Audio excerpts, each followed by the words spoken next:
Welcome back to the No Gimmicks podcast here on the DFPN. Want to thank everybody for tuning in here tonight with us. If you are listening to this podcast on the airwaves right now, this is in your ears and not on your eyes. Do yourself a favor, head on over to Patreon, www.patreon.com/thatfeelingpodcast. Subscribe for as little as $3 a month. You will be able to see us live, hands-on. You can enjoy us. So, www.patreon.com/thatfeelingpodcast. Go subscribe.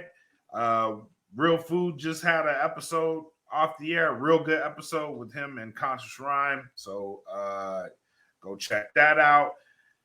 If you're not on the music side, go to the music side as well. Same deal, thatfeeling.bandcamp.com. We do have merch. Frank D is rocking some merch tonight. To teespring.com. Search for That Feeling Podcast. There is a plethora of merchandise there for you, or you can just come over to the Patreon. You can get that stuff for free as long as you're a paying customer. And as long as you're there for at least 3 months, you too can have your own DFPN merch. So, episode 39, we came out with an announcement here earlier today.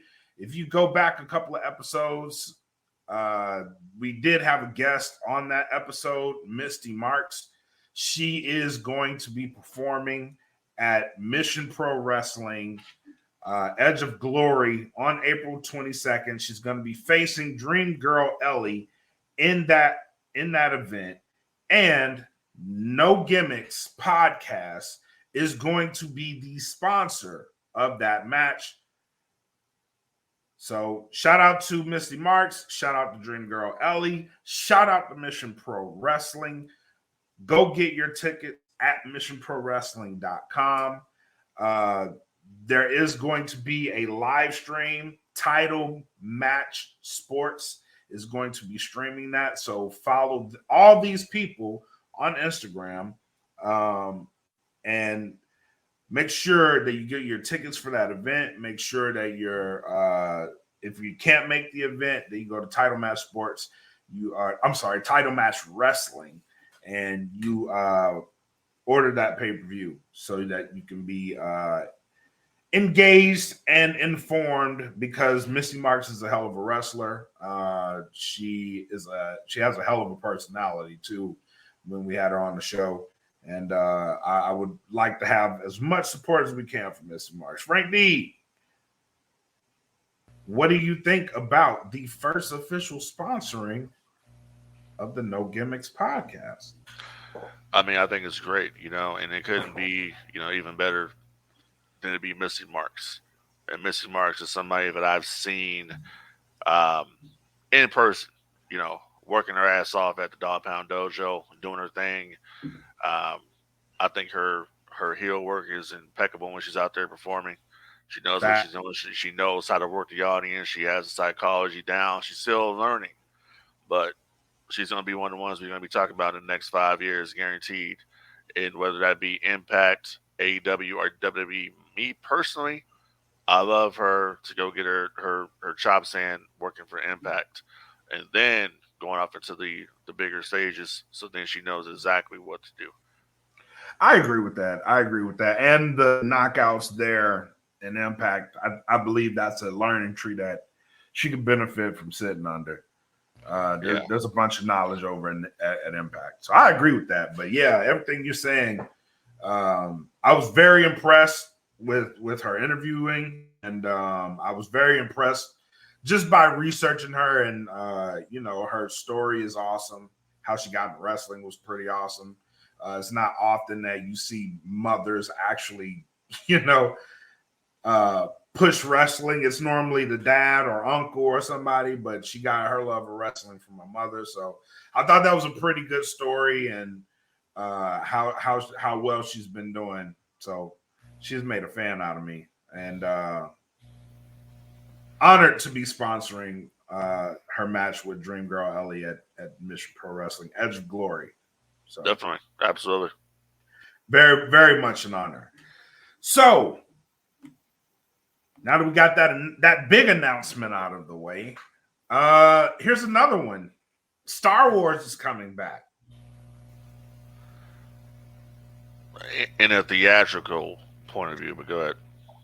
Yes, in a theatrical point of view. So there was an event. We were notified that we were going to be getting 3 new movies in the Star Wars franchise. In her role as Rey, a bit of a controversial move.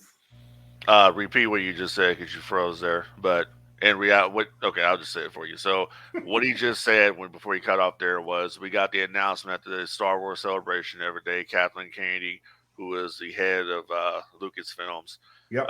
Made the announcement that Daisy Ridley would be coming back as Rey from the sequel trilogy. Correct.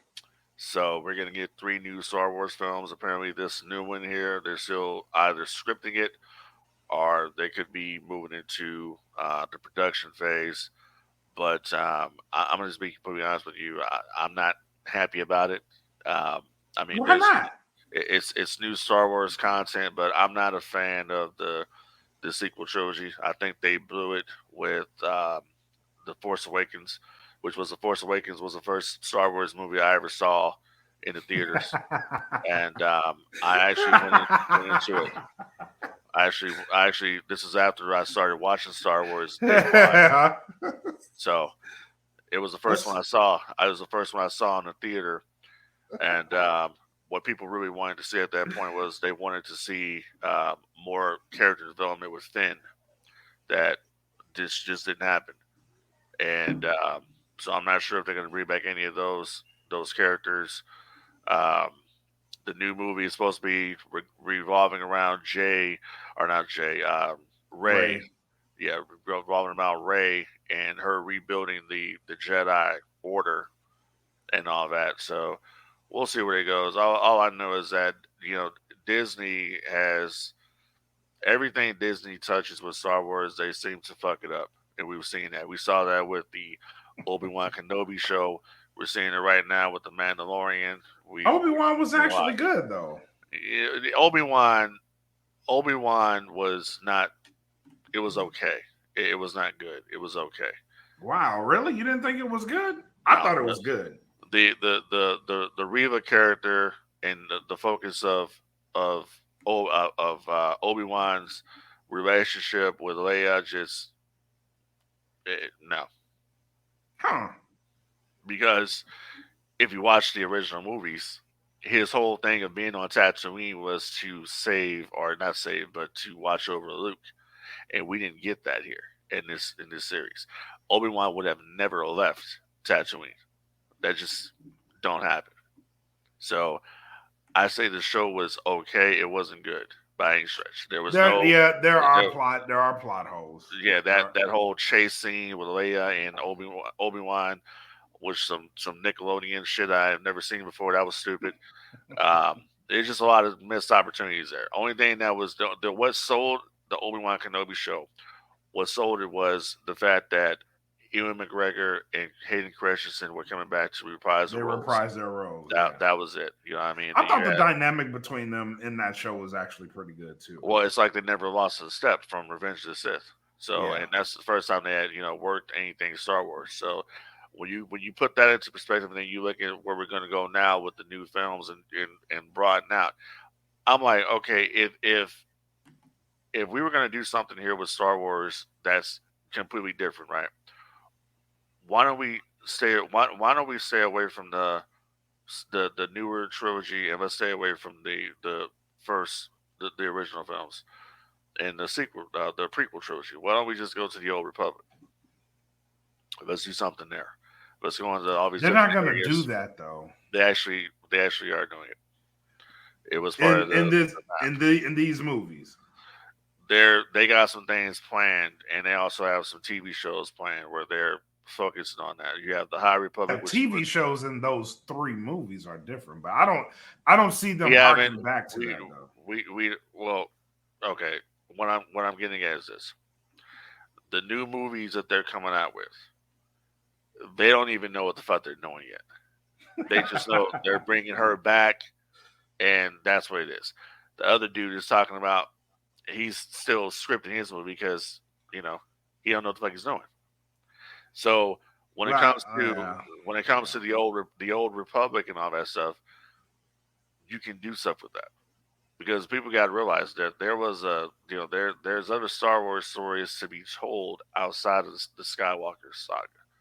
Yeah. The old Republic is one that you can go ahead here. You can go with that. What was happening before Palpatine and all these other people. So there's lots of characters that they can go with. The High Republic was what Disney created. So I just think that we'll see. I'm not enthused about it at all. Just seeing the sequel trilogy, seeing what they did to some of the characters, how there was no character development whatsoever, how Finn's story wasn't told. Finn was a stormtrooper who defected from the stormtroopers, and his role got devalued and lessened over time, and that's why I have no faith at all in anything they do as far as they go. If you look at the TV shows, look at the Mandalorian, for instance. The Mandalorian was the hottest thing at one point. Now it's like we're at the end of the season, bro. We're at the end of the season, and they haven't done shit. That thing is that kind of I hate to say it, but it's like I think that it's worn off a little bit. I think they waited too long to come back, and then the lackluster episodes that they've presented so far has played a role in the decline of the Mandalorian. Same thing with Andor. When Andor comes back, hopefully, because everything that's happening with Andor is going to lead into the Rogue One film. So that's what they're doing there. So. Oh, okay. Yeah. I can see that. But as far as these new movies go, I mean, Star Wars is one of those. It's a weird franchise for me to where like I like it, I can watch it. I don't necessarily have to follow it because if I follow it too much, then I'm gonna get disinterested. It's weird, but I love the franchise. And it's like one of those, maybe it's too much at one time for me. You know what I'm saying? Like we just got Andor. I mean, let this shit breathe a little bit before you give me the new Mandalorian. And then let this shit breathe a little bit before you give me the movies. You know what I'm saying? Like well, here's the thing. So all these things have been I think they've been paced out very well. You had Andor, you had yeah. Andor, then you had a break. You had Bad Batch, then you had a break, and then here comes the Mandalorian. So then you had the Mandalorian, there's going to be a break, and then here comes Ahsoka. So after Ahsoka, yeah, it's weird though. The Mandalorian isn't coming back until next year. Yeah, I know that. But what I'm saying is like it's one of those, it's not like, and I feel the same way about what they're doing with Marvel too. Like, let this shit breathe for a while. You know what I'm saying? Like, I don't need a show right before I get a movie. And I don't need all these explanations. You're not going to get the movie. You're not going to get a movie for Star Wars until probably 25, 26. That's the latest you'll get the movie. Or the earliest, I should say. So you're not going to get. Yeah, but in the meantime, they're going to give a show after show after fucking show. Absolutely, you need to do that because you have this intellectual property there that you're not just going to sit on. You have a Disney Plus streaming service that needs to make money. So that's how you make money. If you what you're saying will be bankrupt because we have this intellectual property that we paid for, and we're just going to be bankrupt. You just let the shit sit. Oh, you will. You will sit there and depreciate the value of it just sitting there. That is not good business. Not good business at all. Okay, so that's like WWE, and this is what I'm saying. That's like and WWE this is what I'm saying. We own the trademarks to the LWO. Why are we just letting this shit sit here? Oh, I got no. What I'm saying is you're throwing a lot out there, and and you're not letting it marinate. I mean, you do, but in the grand scheme of things, like it's like year, 6 months. Like every 6 months, I'm getting something. And especially on Disney Plus, it's like, brother, you're not getting everything in 6 months because look how long the Mandalorian show wasn't on. You didn't get the Mandalorian like the last episode of Mandalorian was like what 2020 is the last episode. So you're not getting something every 6 months. That's incorrect. That's the reason why the Mandalorian is where it's at right now is because it stayed away too long. People lost interest. People lose interest in things if you're gone. It takes on average a year to film a show. That I know. I'm not dumb. What I'm saying is, I'm getting The Mandalorian, and then I'm going to get another Star Wars show. It doesn't take a year to film a fucking show, bro. It takes 6 months to film a show, and then another to do all the CGI. A year. It takes a year to complete it. It takes a year. You go 6 months filming, maybe 6 months of CGI. Then you got to promo that shit. Then you got to put it out. But in the meantime, I'm getting another fucking Star Wars show. This is what I'm saying. Are you watching other Star Wars shows that come on Disney Plus?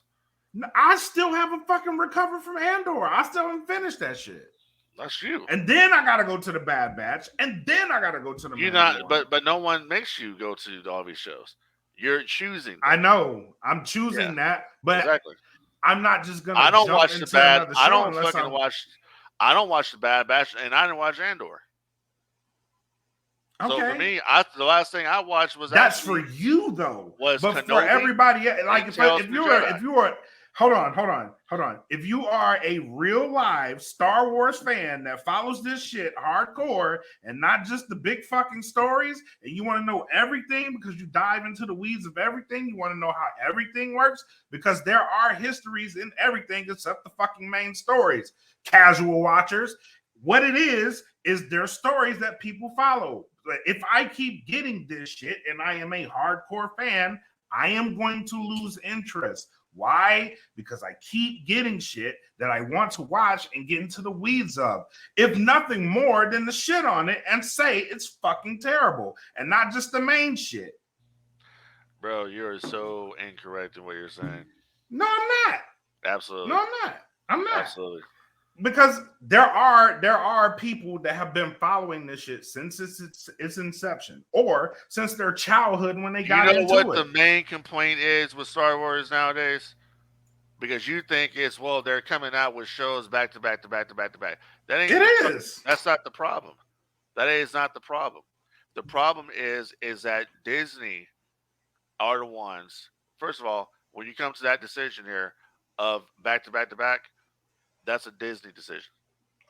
It is a Disney decision. And it's also a Disney decision that the shit's not great. That's complaint number two. That's complaint number two. Complaint number one is you keep giving us this shit, and then two, you keep giving us this shit, and it's either inaccurate or it's fucking awful. That is the shit. Those are the chief complaints. So when I get to a fucking sequel, I'm not going to be interested because you shat on the last fucking sequels. And then you've given me shit TV shows that I want to watch just to fucking rip apart. Well then, sir, you are in the minority. Oh, no, I'm not. No, the fuck I'm not in that one. Oh, you are. No, because... Tell me about Andor. What was wrong with Andor? I haven't even finished Andor. What was wrong to with even tell you what was wrong with it? Well, what was wrong with it? You're saying that they. I can tell you the episodes I watched. Too much. Well, so what was wrong with it? What was wrong with Andor? I can tell you the episodes I watched. It was slow as shit. It was just slow. All right. And so what about the Bad Batch? I don't even have the interest to fucking go in there and Bad Batch season 1. I haven't even got to Bad Batch season 2. Bad Batch season 1 was okay at best. So what about the Tales of the Jedi? Haven't even got there. Okay. So is that a Disney issue or is that your issue? No. I'm telling you, the issue is you keep dropping this shit. So I get a show, I get no breather, and then I get another fucking show. That was already pre-planned. It was already pre-planned, but And they do this shit with Marvel too. So when a Marvel series comes around, Marvel, they drop a show, break, drop a show, break, movie. That's their shit. So let me ask you a question. If that's the case, so is that any different than what we see already with pro wrestling? How they'll drop a WrestleMania and all of a sudden now, oh shit, I just got done watching Mania. Oh, they're about to do WrestleMania Backlash. Oh that's shit, true. I just saw this episode of fucking Backlash. Damn, I can't breathe because they're about to do this King of the Ring shit. Yeah, this is true. Thing. This is very fucking true. And I'll watch I'm not gonna bullshit. I'll watch the shows to fucking be like, oh man, I'm gonna have to rip this shit apart. That's the only reason I'm watching it. Mm-hmm.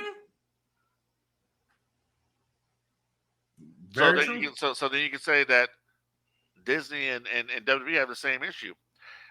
They have this thing called IPs, and they're going to keep putting them out there, especially in the case of the WWF, because it's TV rights and all that. They gotta do all that. They gotta maintain. They gotta maintain the numbers. Disney has a streaming service. Disney's losing money, so they got a streaming service. They have to keep producing content for and all that stuff. And they know people are going to buy the shit, so that's why they keep doing it. Because we're in it to make a fucking profit. Yeah, true. Yeah. Yeah, I agree with you there.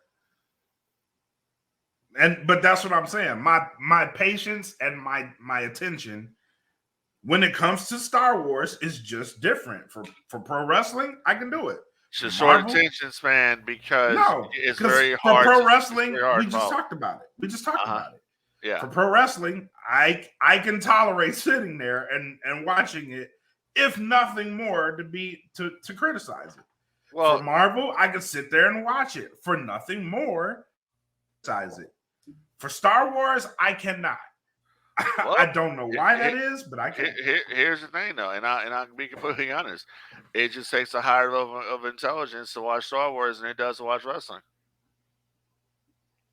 I don't believe that, because if the story is good, the story is good. It doesn't matter what your intelligence. It makes you think when you watch Star Wars. You think about things.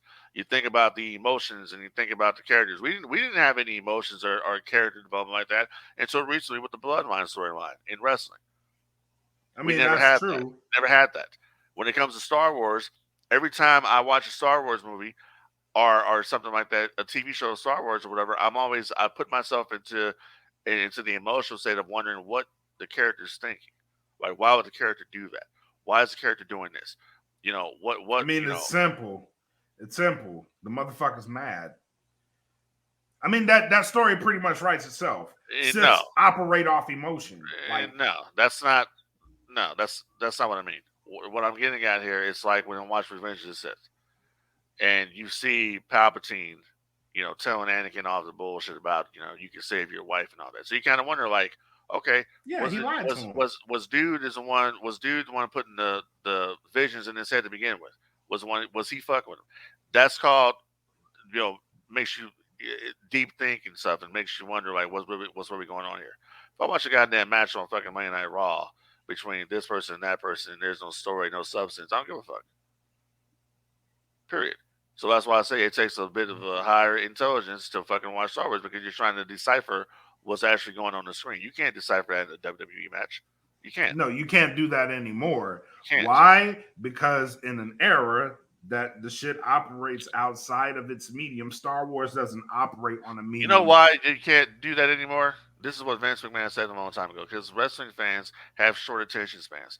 They don't remember what happened. So basically, he's calling you guys fucking idiots. That's what he's calling you.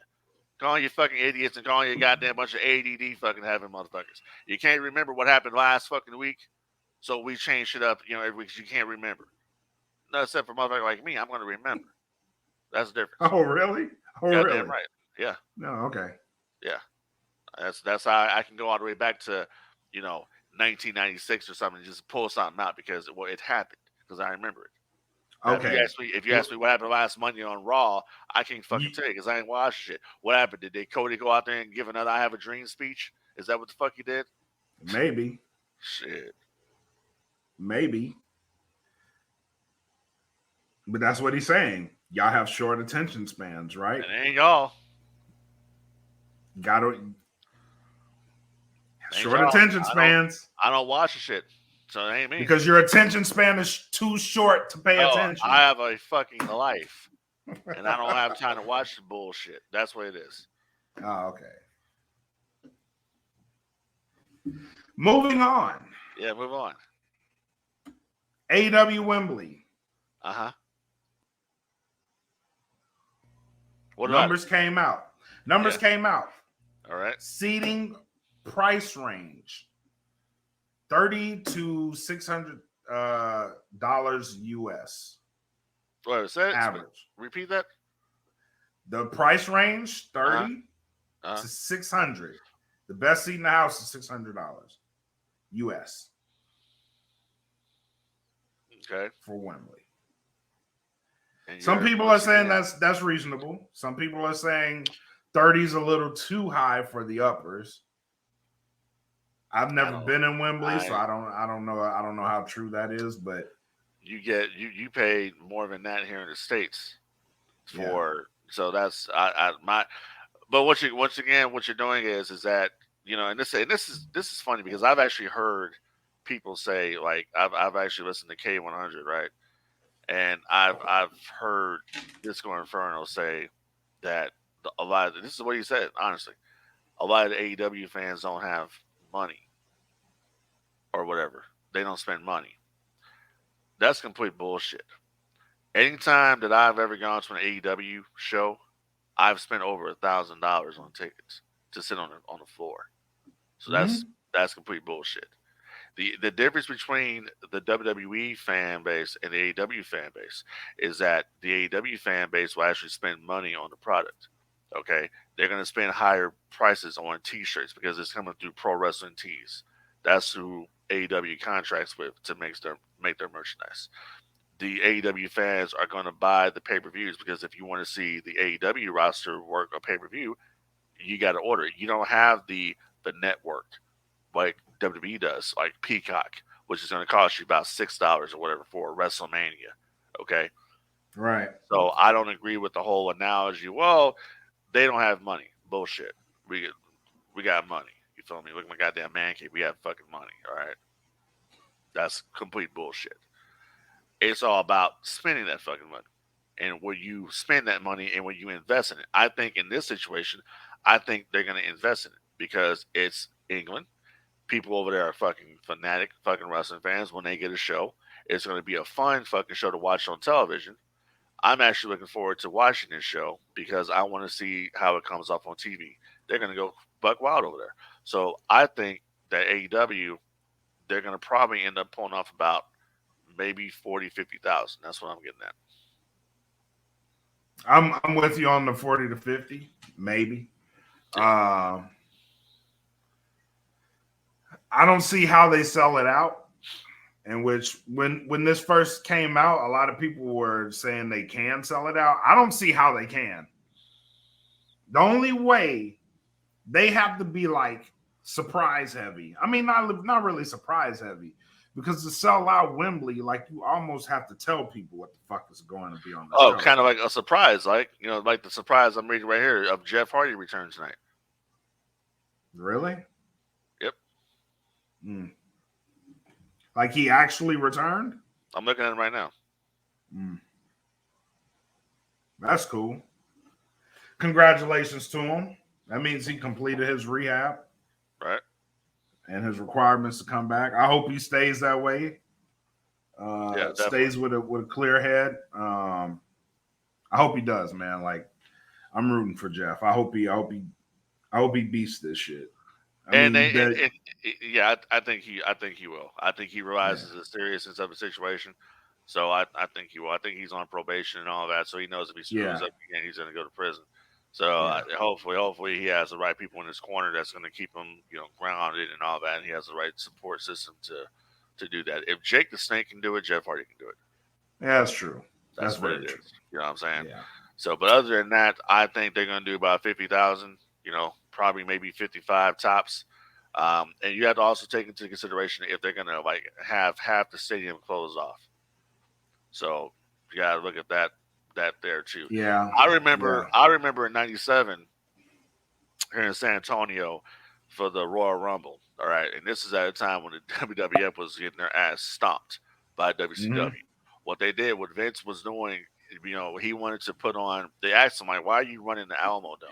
You know what I mean? Instead of like maybe the fucking one of the smaller venues here, like Freeman Coliseum or something.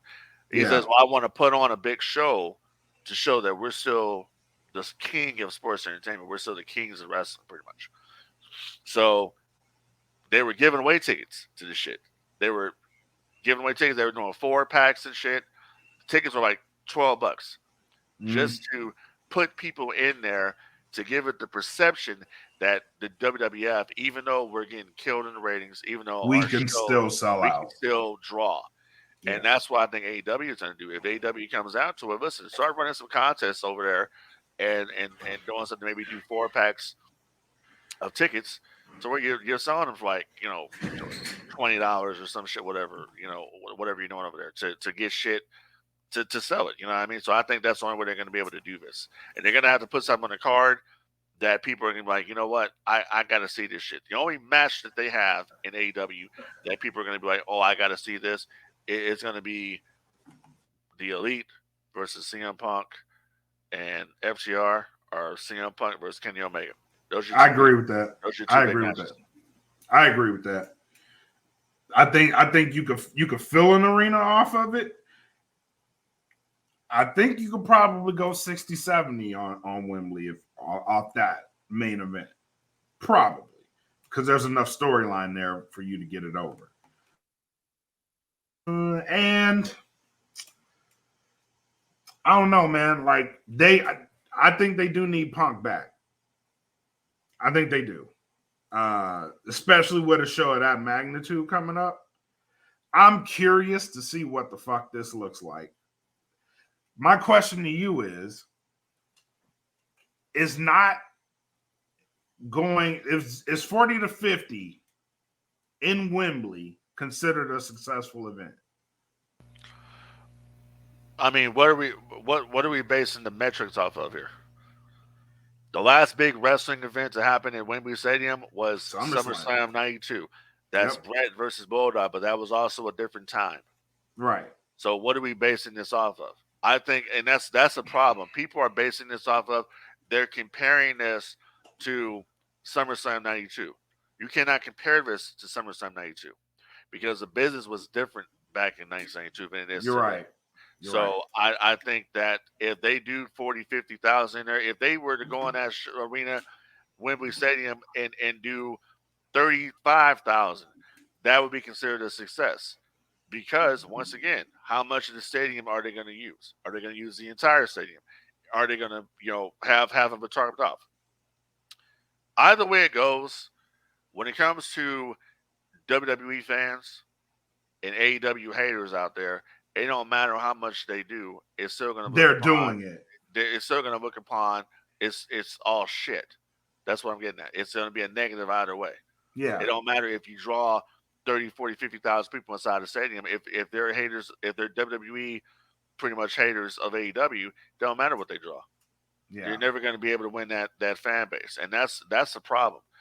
Is that people are fan base is too divided. The fan base is too divided. It's too toxic, and I'm like, people don't realize that is just not. I don't choose to be that way. I'm either gonna watch the shit or I'm not gonna watch the shit. You know what I'm saying? I'm not gonna just up there and just bury something to bury. If I have to bury something, I'm burying it for a reason. All right. And the bottom line, when I go back to it here, hey, I was the one coming on this show, and I was saying weeks and weeks and weeks. I said Cody is no, he's not the one. Cody is not going to win Roman, blah, blah, blah, blah. Here's the thing. They missed the opportunity, though. They missed a golden opportunity at WrestleMania to make them. And they're going to realize that in a few months from now. If Cody is able to win those championships, it won't mean as much. I don't think they do it. I honestly, the aftermath of it is realizing that you probably did miss that. Oh, they did. They missed it. Yeah. Like realizing it afterwards is probably what's going to keep him from actually winning it. And people got to realize this was a decision because you can say whatever you want to about Vince McMahon, whatever. Number one, Vince McMahon gave you your fucking childhood. All right, so shut the fuck up. That's the bottom fucking line. McMahon gave you a childhood. McMahon is the reason why all this shit happened to begin with. All right, the golden era, attitude era, whatever, ruthless aggression, whatever era you started watching sports entertainment in, that's all McMahon right there. McMahon gave you your childhood. Give the man his flowers and stop being a hater. That's how I look at that. Just like if you want to give Ted Turner his flowers for I'm what not Ted giving Turner. him no goddamn flowers. Well, thank you, but I'm. Oh, really? What did Vince do to you? Huh? What did Vince do to you? What did he didn't do shit to me, but I ain't gotta give that man his flowers. The man is the reason he's responsible for it being a WWE. If it wasn't for McMahon, there would be no WWE. That's great, thanks. But well, yeah, I was a WCW guy. Don't matter. And you if killed it wasn't that. for him, there would have been no WCW either. Oh well. I'm not giving the man his flowers. I give him his flowers. Thank you. Because I'm a student of the business. I'm a student of the game. I realize the contribution. Yeah, I realize contributions the motherfucker did for the industry. If it wasn't for Vince, there would have been nothing. No, I agree with that. I agree. I was just bullshitting. Yeah. No, I'm serious. Yeah. That's what it is. He's although he gave us Demolition, and Demolition is a fucking ripoff of Road Warriors. Bro. Yeah. We're not gonna go on that one until you tell me how many WrestleManias Road Warriors competed in and won tag team belts. Then shut the fuck up. You know it's true. They're a fucking ripoff. No, I don't. Because he didn't have the Road Warriors, he had to make his own, and he made his own Road Warriors. He didn't. He pushed them to the moon. That's the part that you don't understand, though. That's what you don't get. Vince didn't create shit. They came with the idea for that. That was their idea. That wasn't a Vince McMahon idea. That was their idea. Oh, that was sure. That was also Sherry Martel singing on Shawn Michaels' song. Don't you hear this? Don't you hear this? The story. Like, you need to do your shit, bro. Seriously, before you start coming up here running your mouth on your podcast, do your history. Do the fucking the book work, because they didn't. Vince McMahon did not come up with Demolition. Who came up with it? Bill Eadie and Moondog Spot came up with Demolition. Basically, it's Moondog Spot that came up with that shit. And then they took it. Moondog Spot became, I think it was Moondog Spot or Moondog Records. He became Smash, the original Smash. And people realized that he was one of the Moondogs, and they took him out of Demolition. They replaced him with Barry Darso. But that was not a Vince McMahon creation. That was their creation. McMahon didn't do anything. The only thing McMahon did was basically took over the fucking IP. Said, I own Demolition. Okay. I'm just saying, he pushed him to the moon. Absolutely. Well, why the fuck would you not push him to the moon? What else did you have there at the time? Not the Road Warriors. It wasn't all about dude. There were tag teams before the Road Warriors. Come on now. There were nothing like the Road Warriors. What exactly until the Road Warriors? What exactly were the Road Warriors so good at? I don't know, but obviously they were good enough to where you needed a version of them in WWF. You didn't have them though in the WWF. You didn't have them there exactly. in WWF until based off your story, right. You know the history. Yeah. Right? Somebody said we need to be a version of those guys over there. So we're gonna get this monster push. So the Road Warriors were the only ones wearing face paint. At the time, as a tag team, they were the only ones wearing face paint. I don't believe they were. I believe they're. So who the fuck were the Blade Runners? That's who I was thinking about. Who were the Powers of Pain? Okay. Yeah. Same time. Yeah. If you want to look at tag teams once again, you want to look at tag teams in the business, the Powers of Pain, you put a side-by-side photo of the Powers of Pain and the Road Warriors, they look exactly alike. The Warlord and the Barbarian were the true ripoffs of the Road Warriors. We've covered this. We sure And have covered it. I And agree once again, with you. I will once again say, give me some matches in the WWF. Give me WrestleManias where the Road Warriors, as the Legion of Doom, came out there and won the tag team titles in the WWF at WrestleMania. I want to. They were were not going to. Why not? Why not? You know why? No, I don't know why. Why is that? Why not? Because you weren't going to put them over your guys. Why not? Because they weren't your guys. So it's the same thing that's happening right now. That doesn't make any fucking sense. It's the same thing that's happening right now. We had the same fucking conversation weeks ago, bro, and that shit right there doesn't make any sense. Listen to this thing. Listen for a minute. If I supposedly created my own Road Warriors because I couldn't get the real ones, now that I have the real ones, why wouldn't I push them? I've wanted them. Why wouldn't I push them over my guys? I've wanted the Road Warriors. I needed the Road Warriors in the WWF. Why wouldn't I make them and put my tag team belts on them? That makes no fucking sense. That's not good business right there. That's stupid. Maybe it just wasn't good business. Maybe it was just stupid. Maybe it was just dumb. But it didn't fucking happen. By the time they came in there to begin with, by the time the Road Warriors came to the WWF as the Legion of Doom, Demolition were already on the way out because of Bill Eadie's Shellfish. Yeah, but they weren't the same tag team they were. This is like damn near on their way out too. Who Road Warriors? Yeah. No, it wasn't. They had just competed in WCW. What are you talking about? Yeah, but they had this run. You're talking about damn near the end of the 80s. Okay. And the Road Warriors were well established for the majority of the 80s. By the end of the 80s, they were not the same tag team. Bro, did you hear the reaction the Road Warriors got when they finally showed up in the WWF? Did you hear the reaction? Yes, I know the reaction. Of the Legion of Doom? Yes, I know that. What the hell are you talking about? In the fans' perspective. Your last fucking match you can come up with when we was talking about this. Are we really going Hold on, there? let me finish.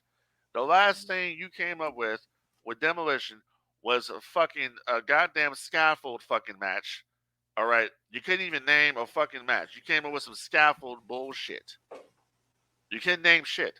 You came up with a scaffold match against the fucking Midnight Express. Here's the burial. If Vince was going for a tag team at the time, he should have been trying to pick up the Midnight Express. Is what he should have been doing. Okay, keep going with your point. Keep burying. I'm not burying. I'm stating facts. No, it's not facts here. Okay. They were not successful. What you're saying, go ahead, keep going. They're not. It's like when fucking WCW got Bret Hart, and like, okay, if you got Bret Hitman Hart, that just was the victim of the Montreal screw job, you bring him on TV. The first thing you have for him is to be a fucking referee. Why not put him immediately into a program with Hogan? Stop. Come on now. Stop. Because you're proving my point. What's that? No, keep going. No, what point? Keep going. Oh, am I proving the point? Oh, he's not one of. No. I know what you're gonna say. No. Keep going. Brett was not one of our guys. That's no. Pull out of your ass. Because I don't think Hogan was either. Keep going. I don't think Hogan. I'm gonna just sit here and let you keep burying yourself. Keep going. I'm not burying myself. Yeah, keep going. I'm saying facts. It's bad business. Okay. It's bad business. Keep going. And you still to this day, and this original debate was weeks ago, you still to this day can't name me one fucking Road Warriors match where they compete at WrestleMania for the tag team championships. You can't fucking tell me a good fucking Road Warriors match where they compete in Crockett. You can't tell me shit. Give me one. They never competed at WrestleMania for the championships. We said this last time we spoke. Why not? I have no idea. I wasn't the booker.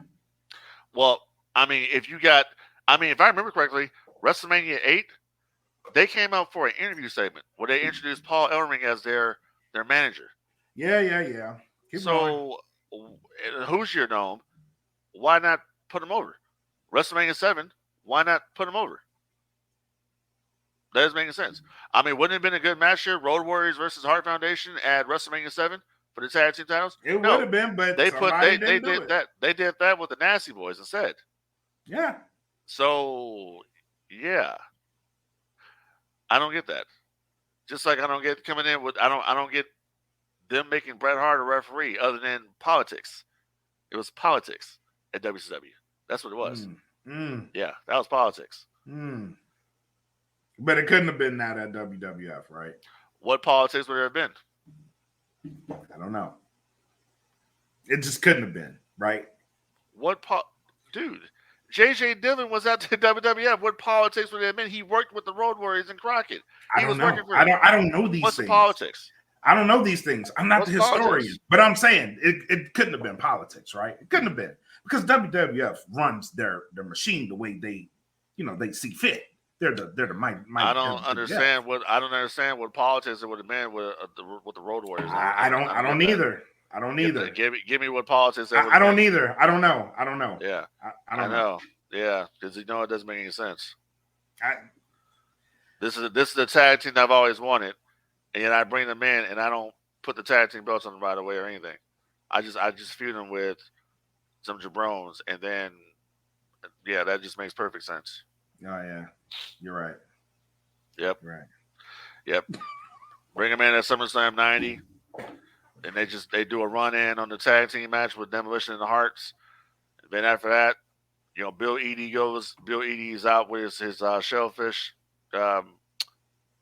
situation, and it's the Road Warriors versus Demolition, but it's not really the Road Warriors against Demolition because it's the Road Warriors against Smash and Crush. So yeah. You're right. You're right about that. So it's not really you never really did get the Road Warriors versus Demolition other than a 6-man tag with the Road Warriors teaming with the Warrior versus Demolition all three. But then Bill Eadie was gone at that point. He was out. But whatever. Yeah. But back to AEW and Wembley. We both agree that it's a success if they get 30,000, right? Well, WCW drew 40,000, 45,000 in the Georgia Dome for a Monday Nitro. So I don't think that's far off. I think AEW can that show was considered a massive success though, and they only did half of the building. Yeah, so I think it's possible. Yeah, and exactly. And people don't understand. Like, okay, they did 45,000 people for a Nitro. Again, that story there. That's a different story though. That should have been a pay-per-view. Oh yeah, we all agree on that. It was just pop ratings. They have been getting their asses stomped. That got pulled out of their asses, which it should have been a pay-per-view. But yeah. That's like the highest sold WCW event, right? Wait, say again? The sold WCW seller, right? Just WCW the name, because we know they did the Korea shit, and that's like the highest wrestling shit ever. But they did that in conjunction with New Japan. Yeah, well, I mean, but WCW, they also did. Let's see, they did the Alamo Dome. They did the Superdome, Louisiana, a couple times. But the Georgia Dome's their highest one they've sold, right? I don't know. I don't know. I think the Superdome they drew a lot. I'd have to go back and get the numbers. I'm not sure, but they went up. They sold that show strictly on. They had already sold. They had already sold like 30,000 tickets for that show anyway. Yeah. So you just add on Goldberg and Hogan, then everybody started going. And besides that, I'll tell the truth here. They used to give tickets away for Nitro. They used to give away free tickets to film the TV shows. You think they did? Absolutely. They used to, no doubt. Yeah. No different than when the WWF would give away free tickets. Okay? If you're listening, and what I mean by free tickets, this is what I mean by this. If you're in the Atlanta area and you're listening to the radio and the radio host comes on and says, hey, we got 4 free tickets to this Monday night, WCW Monday Nitro, see Hogan versus Goldberg. You can win them right now. that technically is giving away free tickets.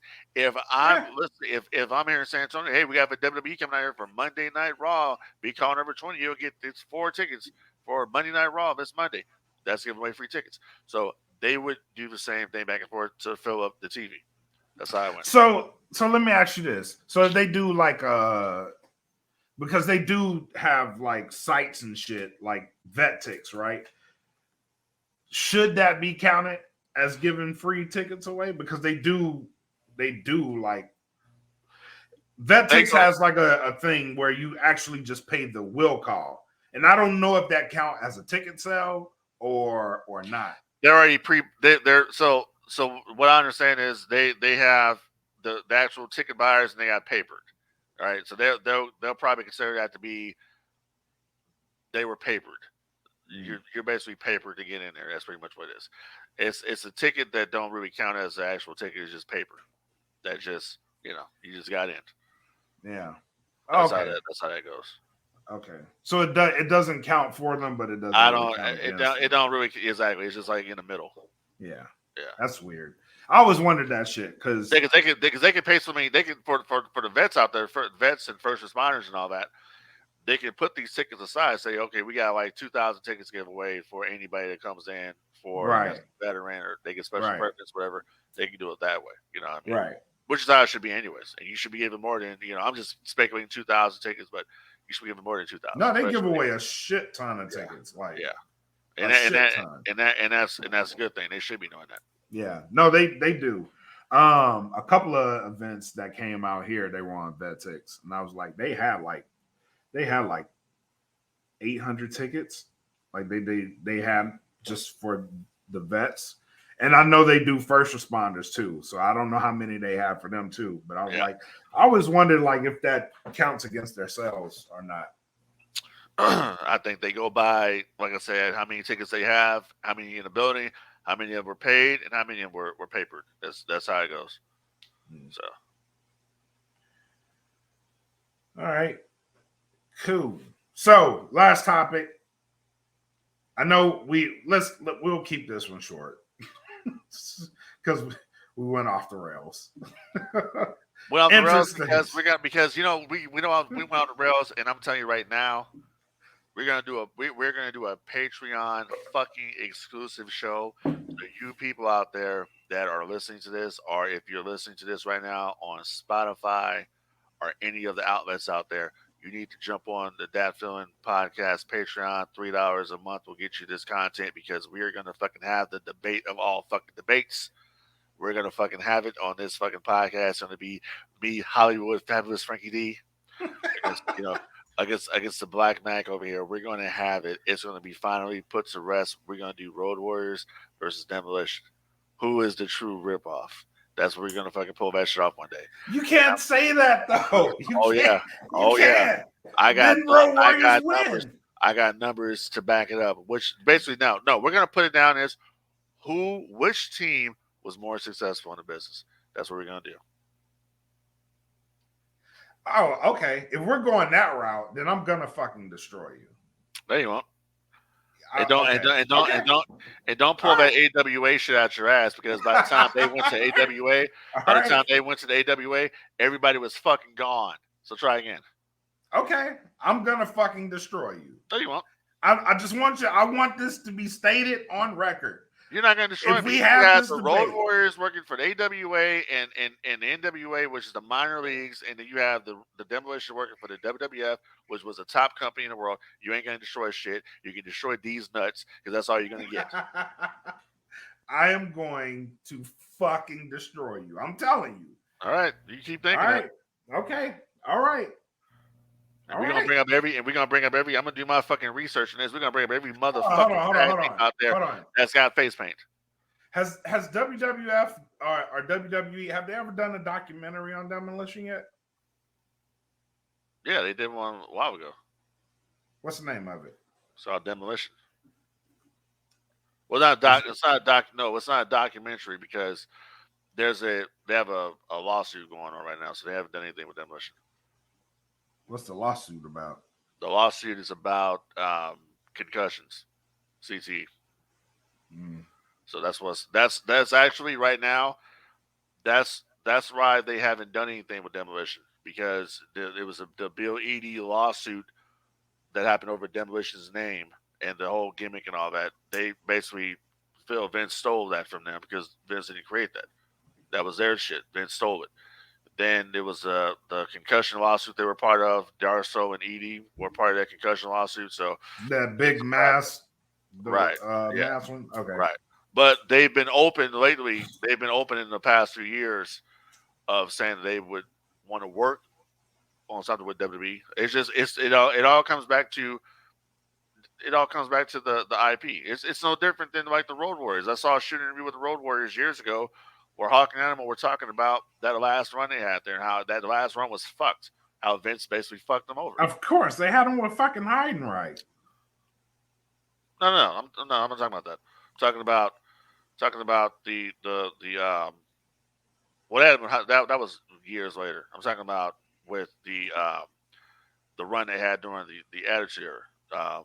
In '98. Oh, with like the drunk Hawk and shit. Right, yeah, they were talking about how Vince. Yeah. That shit was fucked up. Yeah, how Vince fucked him over. Vince, and then Vince fucked him over and it paid them shit is what they were talking about. So they got the raw deal. I mean, they got the we'll delve into all that when we do this Patreon exclusive of the Road Warriors and Demolition. And we'll just bring up all these other fucking tag teams from the 80s. It'll be one big fucking party.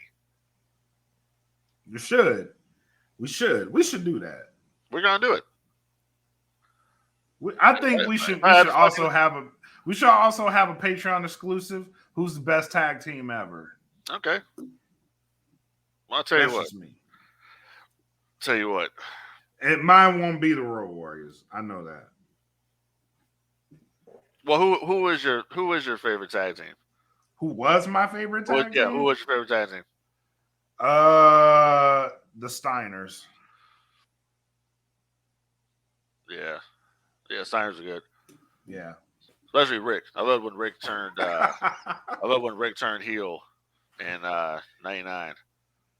That's a forgotten heel turn. Yeah, that was good. A lot of people don't remember that shit. No, they don't. No, then when Rick turned heel and then Rick had the blind in his beard. Yeah. That was good shit. That was good shit. Yeah, Rick Steiner's a man. Yeah, that was some good shit. Yeah, that'll probably be my number one. I don't know, but Harlem Heat's up there for me. Yeah, Harlem Heat's high up there for me. Honestly, that actually might be my favorite. Yeah, I liked the Midnight Express. Yeah, I like Midnight Express. I liked Tubby and Arn. The Rockers. Yeah, Rockers were good too. I like the Rockers. Now, of course, Demolition. I like the Road Warriors. I like their early WWF run in the early '90s. They were good. Outsiders. Yeah. You know who's underrated for me? Who's that? The fucking Bushwhackers. By the way, rest in peace to Bush. Yeah, absolutely. Rest in peace to Bush, man. Yeah, no, they were fucking crazy as the Bushwhackers. Hell yeah. They were fucking deadly as the Sheep Herders. Yes. The Bushwhackers were good. The Sheep Herders was fucking people up. The Sheep Herders would kill the Bushwhackers.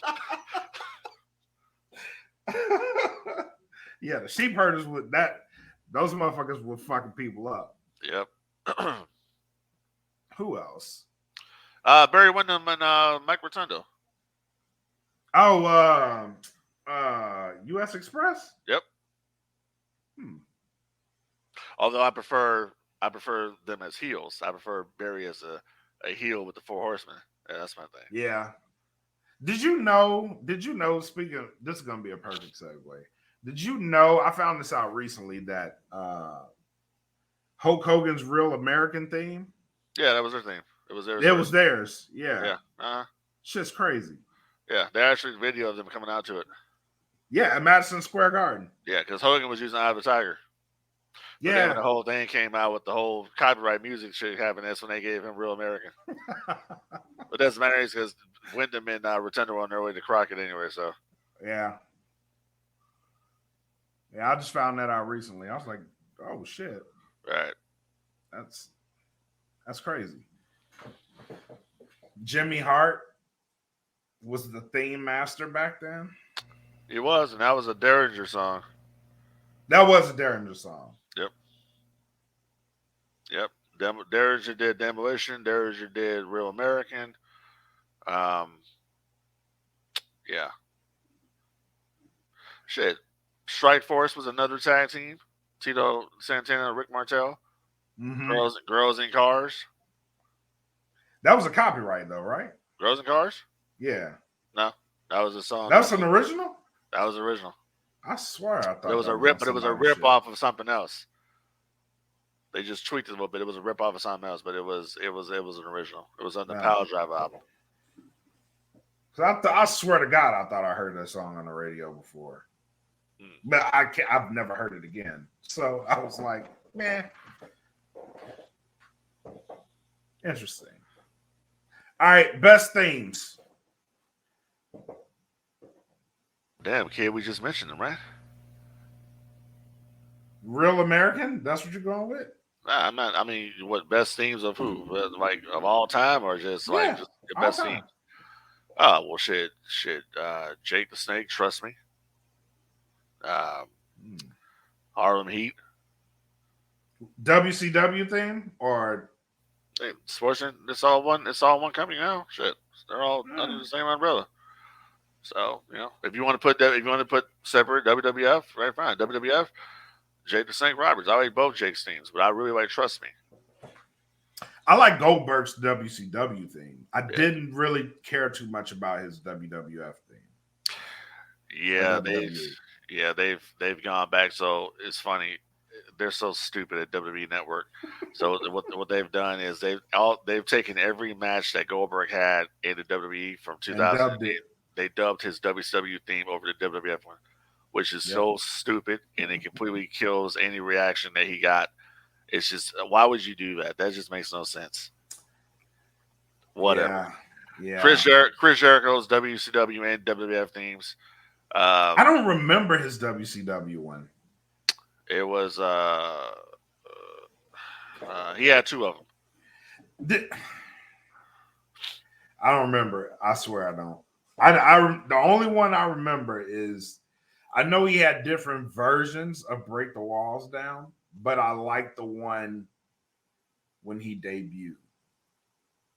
I thought that one went the hardest to me. And it's pretty much because of his debut. Right. Let's see here. Hold on.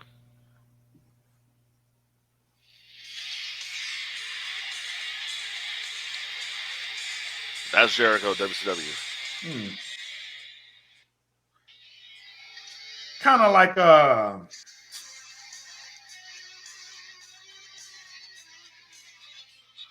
it's kind of like even flow. Yeah. And people say, "Oh my God, they were copying."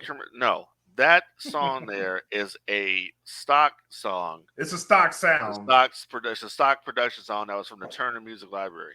Yeah, it's a stock sound. It's just people were doing that shit. Yeah, currently dubbed on WWE Network. They dub it over with the Chris Jericho WWF. I don't know why they do that. It makes it's similar, but it's not. Right. Right. It's just not. It's kind of like DDP.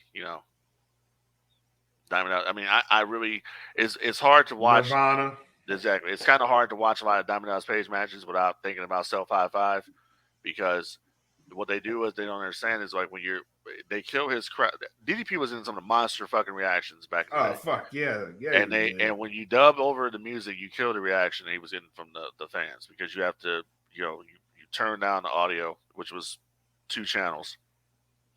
That audio for the audio for the show, and then the audio separate channel for the announcers.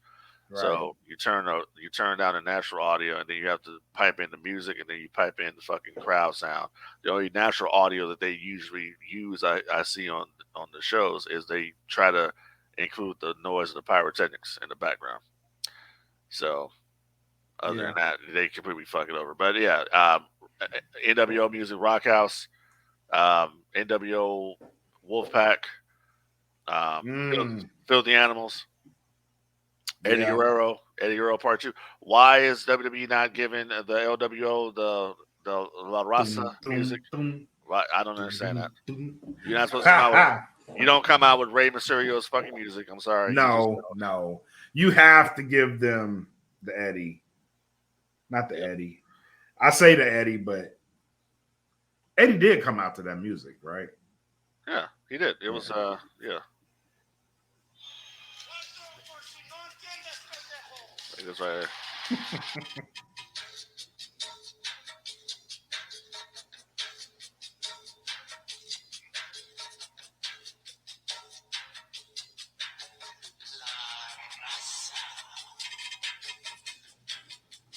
Hell yeah. Hell Yeah. yeah. Why they don't have that music? I don't know. That's nothing to get. I hope my hope is that they do end up using it eventually, but I haven't seen anything that suggests they're even going the route of LWO. Well, they did last Monday try to go that route, but I don't see them being there for the long term. It just I think with the match they're gonna do in Puerto Rico, that's it though. they're gonna turn. They're gonna turn on Ray. Dominic Yeah. will take over as a leader of the LWO, and I think that's when you're gonna bring in the La Raza music. I think they're waiting. I think they're holding. I like it. Yeah, because LWO, the LWO is a heel faction. It's not a babyface faction. They were not. First of all, no, hell no. This is the part that's kind of funny to me. So, if anybody knows the history of the LWO, Rey Mysterio originally in the WCW was a reluctant member of the LWO. He did not want to be in the LWO on TV. Eddie Guerrero kept pushing on him. He's like, I don't want to be a part of this. And the only reason why the group dissolved was because the NWO Elite came along and they destroyed him, and then Ric Flair basically had him disbanded. That was the end of LWO. But LWO was not a babyface faction. They were a heel faction, no different than the NWO Black and White was a heel faction. Doesn't matter if you look at it today, be like, oh yeah, that's cool, whatever. NWO were the Black and White were heels. It was always a heel group. Correct. And that's the way it goes. So the same thing with LWO. Correct. I'd love to see the LWO as with Dominic as the leader. Dominic has got to get away from the Judgment Day. I hope they're bringing it that way, and I hope they kind of use. I don't think they'll use it I hope they use the draft to push that into action. Yeah, they got you. And Rhea Ripley, Rhea is miscast as a heel. She's too popular as a babyface. I don't know what they're gonna do at this point. I mean, Damian Priest is going his own. Damian Priest has the charisma. That's where we had. He was good on his own before Judgment Day. Yeah, but he doesn't really have the mic skills yet. You know, I love his Scott Hall tributes that he does though. But that walkout. He just gotta. I mean, that's his deal. So I'm a fan of Priest. They need to just the Judgment Day is just. It's a whack fucking faction, dude. It's like it's trash. Honestly, I think the Judgment Day has grown. I've grown to like them, and it's primarily because of Dom. Like understanding that he had to grow, he grew. I don't think he fits there anymore. I think he fits more as a member of the. What is the Judgment Day anyway? What is it supposed to be? We don't know. Like it was supposed to be Edge's faction, and then it wasn't Edge's faction, right? Because Edge got hurt. Like it's a product of Edge being hurt that it's like that. Well, Cody got hurt first. Yeah, Cody got hurt first. And then it turned on Edge the next night, which and it was a lot of rumors, stupid ass rumors. Oh, they were going to do supernatural stuff, and Edge didn't want to be a part of it. That was complete bullshit. Yeah. They have never done any supernatural stuff to begin with. And why would Edge not be down with supernatural stuff when the dude was doing that shit during the Brood days? Come on now. Exactly. So that was stupid. But I just think I don't understand the faction. I don't know what the faction is supposed to be. At least with the LWO, I know what the LWO was supposed to be. It's supposed to be basically a bunch of Latino Mexican wrestlers coming together. Which makes sense because you have people, you have people like Santos Escobar, and those guys, and then you pair them with Dom, which he's a heel. Santos is a heel. Santos exactly. is a heel. He's not a babyface. He's a fucking heel. And just Exactly. seeing Ray come out there with the shirt, and I'm like, but Ray, you last time I saw you wearing this shirt, you didn't want to wear this shirt. You know, I Yep. know it was a long time ago in WCW, and I'm like, I get that, but it's like, you know, am I supposed to forget that? Just like I'm supposed to forget that you wrestled without a mask until it ended, and Yeah. you wore a mask, you got the mask taken off, and you showed up to a show in Mexico a couple days later with the mask on. They booed you out of the fucking building. Yep. So I don't know. I don't know. I'd love to see them come with the new with the LWO music. I think Dominic is going to be the one to take over that faction. I really do believe that. I think they just need to just disband Judgment Day. Judgment Day is a poor man's ripoff of the Ministry of Darkness, and they're doing Agreed. nothing with it. They're doing nothing with it. Like they can't push the boundaries. I don't really see at all what Finn Balor. What I don't see what Judgment Day's done for Finn Balor at all. Not a damn thing. Other than give him some cool music, they haven't done anything with him. No, no, not at all. So yeah, I think it's about time for them to go their separate ways. Oh, and then real quick, talking about music, I can't forget Voodoo Child. You know, Hulk Hogan. You know, yeah, Sid Vicious. You had Ron Simmons. Don't Step to Ron. Tuco Scorpio. Um, Razor Ramon. Diesel. Triple H the Game. Stone Cold Steve Austin. Mr. McMahon. Oh, go back to Triple H. Which version of Triple H's theme is the best? Shit. My time. Yeah. Yeah. My time. That shit went hard. X-Pac, The Rock. Yeah, The Rock. Vader, WCW Vader. It's time. It's Undertaker. Macho Man, WCW.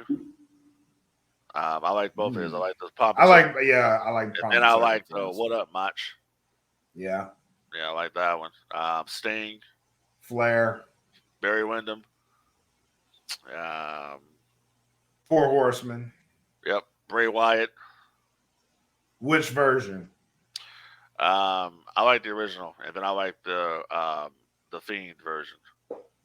Okay. I like the Shinsuke. I like all. I even like the new one. You know what? You talking about a waste of money?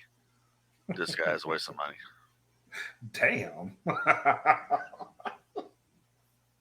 Tell me they've gotten their money back on that investment.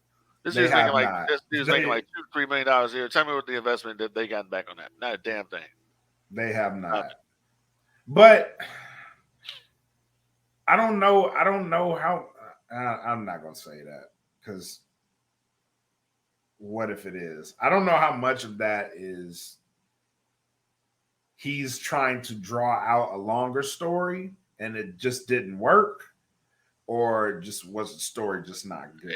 Look, the story just wasn't good. They tried with his stuff, and then they said, "Dude, we just want you to go back to being the Fiend because we said we can actually make money." Yeah, and that's what I'm saying. Like, what was he trying to do? I don't know what he was trying to do. And then Bobby Lashley has to pay the price for this shit. Yeah, that was fucked up. You know what I mean? And then there's no plans. They said there's no plans now for them to bring back the Hurt Business. So that's fucked up. Right. And we were just talking about possibly Carmelo Hayes joining the roster and coming in and being part of, Hurt Business or doing something, with a faction or whatever. They're doing nothing whatsoever. And Bobby Lashley's paid the price for that. I don't know. It is what it is. Oh, Bobby Lashley has a good theme as well. Yeah, he does. Actually, he does. Here's a question. There are contracts that are going to be coming up this year. The main one right now is Drew McIntyre. If Drew decides to leave and shows up to AEW, does that benefit them? Yes. Going into a stadium show in England? Absolutely, it benefits them because you got the Blackpool Combat Club. If they have a force, listen, and this is where Tony Khan needs to be smart and basically be like, okay, for All In, dude, we're bringing blood and guts. We're gonna As make a this match. as a match on the card. Whew. But there's so much shit that can happen at that show, though. Like, do you want to have that match first and like get it out the way? Um, Because that's like, it's a lot to throw in a stadium show of that magnitude in the middle of that show. Like, to me, I don't think you want to waste time. I think you want to milk every second that you have in that stadium.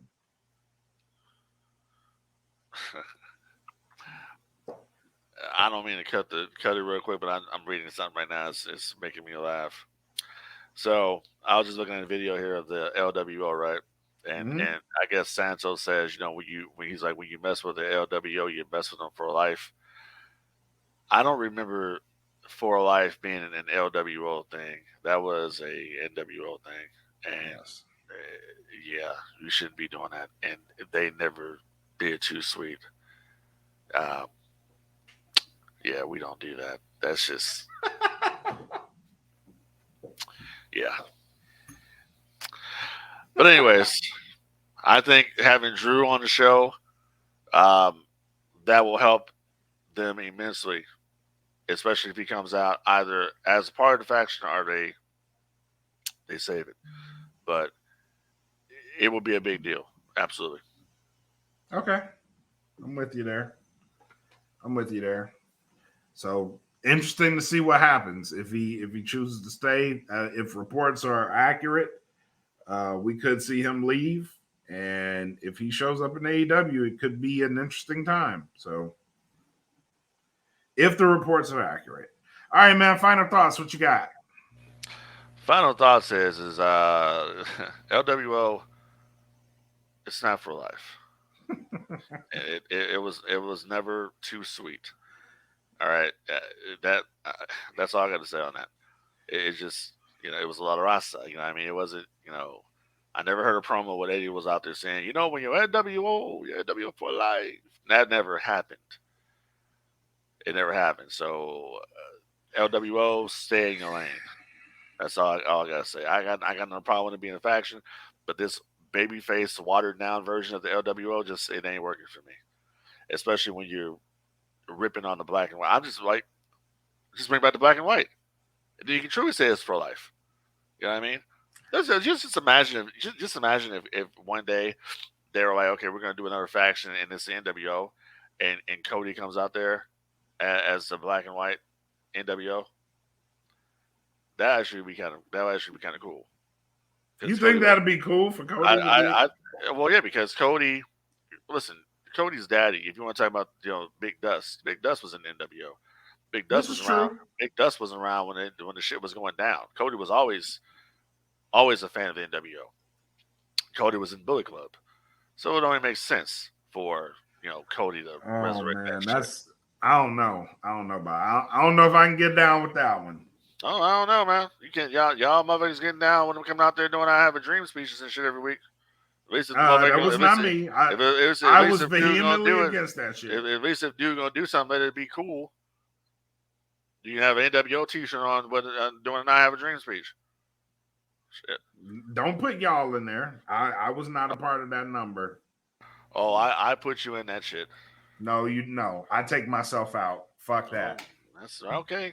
All right, buddy. Well, other than that, I got nothing. All I gotta say is, hey man, when you're NWO, it's La Raza.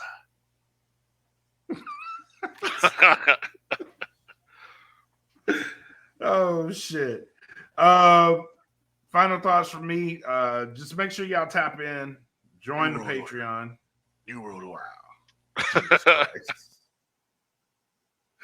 Jesus Christ.